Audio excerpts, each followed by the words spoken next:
इंसान के सभी के दुखों का कारण बोलना ही है, क्योंकि आवश्यकता से अधिक बोलना ही दुखों का कारण बनता है। इसलिए कम बोले, सटीक बोले, मधुर बोलें और सबसे जरूरी जितनी आवश्यकता हो उतना ही बोलें। वाणी या बोलना ही नहीं बल्कि मौन में भी शक्ति होती है। यही कारण है कि धर्मों में मौन को बहुत महत्व दिया गया है। वैज्ञानिकों द्वारा भी इस बात को माना गया है कि सेहत से मौन का गहरा संबंध है और इससे मानसिक शांति मिलती है। मौन से विचारों में एकाग्रता आती है और रचनात्मकता बढ़ती है। इसलिए जितने भी साधु संत या तपस्वी हुए, सबने मौन रहकर और ध्यान लगाकर ही संसार के गूढ़ ज्ञानों को प्राप्त किया। हमारे जीवन में एक नहीं बल्कि बहुत सारे दुखों का कारण बोलना ही है, क्योंकि हमारी समस्या यही है कि हम चुप नहीं रह सकते। हमेशा कुछ न कुछ बोलते ही रहते हैं और आपके बोलने के कारण ही आधे से ज्यादा दुख निर्मित होते हैं।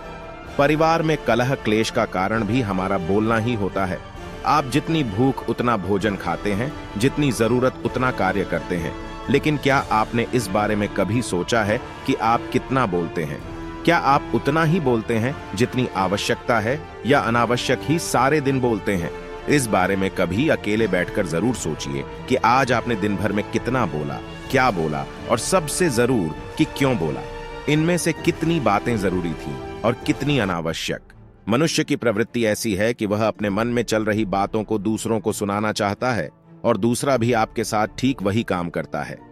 ये बातें किसी अन्य या तीसरे व्यक्ति से संबंधित हो तो सुनने सुनाने का काम और भी दिलचस्पी से होता है।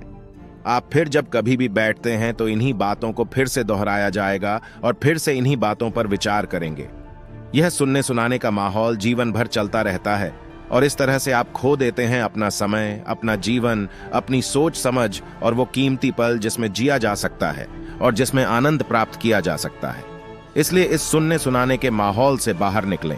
जब तक हम बाहर की ओर बोलते रहेंगे, हमारे भीतर अशांति रहेगी। जिस दिन हम मन से चुप हो जाएंगे तो तब बाहर हमारे मुख से कुछ भी निकले, हम शांत ही रहेंगे। दुनिया में जितनी बुराइयां हैं, परिवार में क्लेश है, पति पत्नी में विवाद है, सब बोलने के कारण ही होते हैं। हम चुप रहना नहीं चाहते हैं, हमेशा सुना देना चाहते हैं, लेकिन व्यर्थ का बोलना ऊर्जा का नष्ट होना है। इसलिए जितने भी बुद्धत्व, साधु और संत हुए, वे एकांत की ओर गए, क्योंकि उन्हें अधिक बोलना न पड़े और अधिक सुनना न पड़े। महावीर ने 12 वर्ष और महात्मा बुद्ध ने 10 वर्ष मौन रहने के बाद ज्ञान प्राप्त किया। महर्षि रमण और चाणक्य भी मौन के उपासक थे।